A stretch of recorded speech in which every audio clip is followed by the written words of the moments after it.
ताप संस्कार दुःखैर् गुणवृत्तिविरोधाच्च दुःखमेव सर्वं विवेकिनः. So then question arises that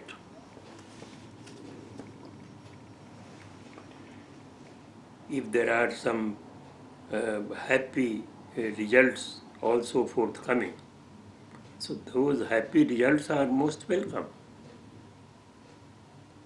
But this sutra says that even the happy experiences that are coming as a mark of consumption of past actions, that those happy situations are also no good. They are also dukkha, because they are also not going to last long. So, parinama tapa samskara dukkhai, the resultant transformation that is there, and the resultant or the tapasya that one has to perform for gaining that, and the impressions are also there, and those impressions are always additional burdens to all of us. And also gunavritti virodhacha, and these gunas, imbalanced gunas, so long as these gunas are balanced, they are all they all bring about joy. They all bring about a blissful state.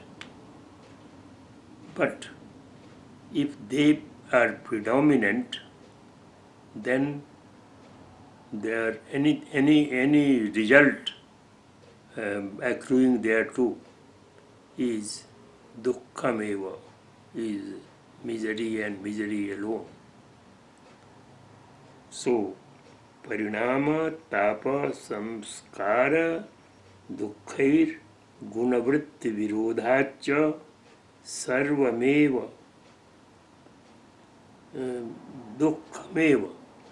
dukkhameva sarvang vivekina. So everything is dukkha, misery alone. There is nothing that can be that we can take pride in. So this is what it is. Parinama dukkha samskaraihi dukkhameva sarvang vivekina. It is, everything is dukkha. The past dukkha one has already faced, and the present dukkha, whatever it is being experienced now. But the dukkha that is yet to come, that has to be checked, that has to be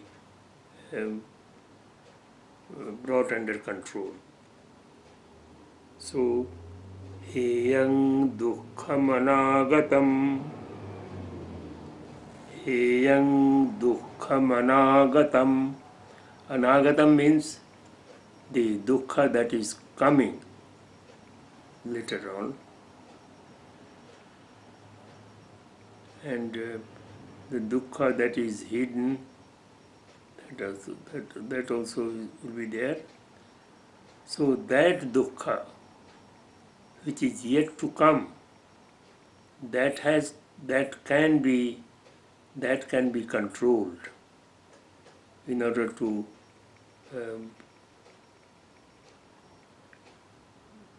ignore all that mm, all those irrelevant aspects of life. And so this um, everything, even happiness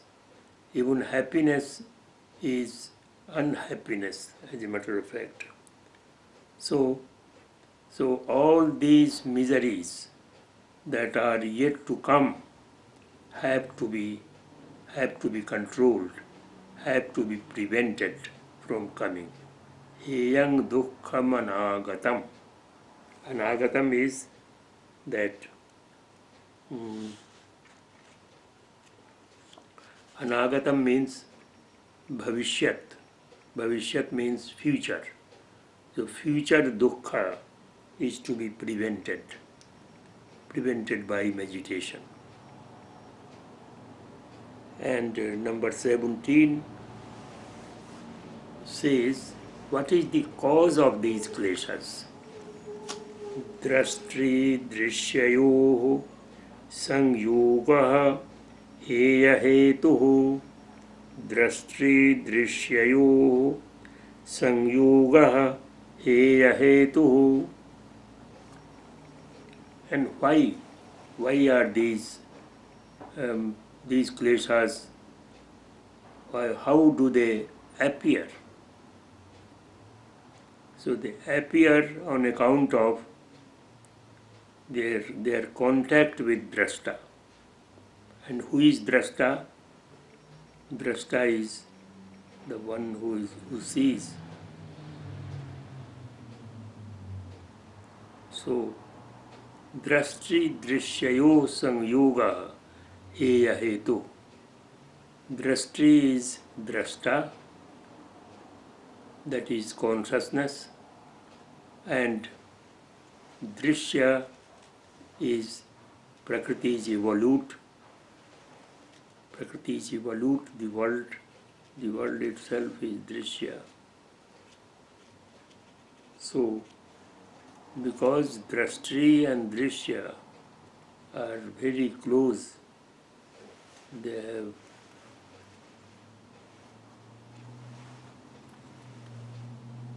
in fact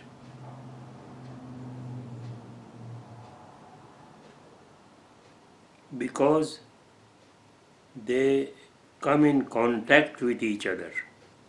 The drishya, the object of senses,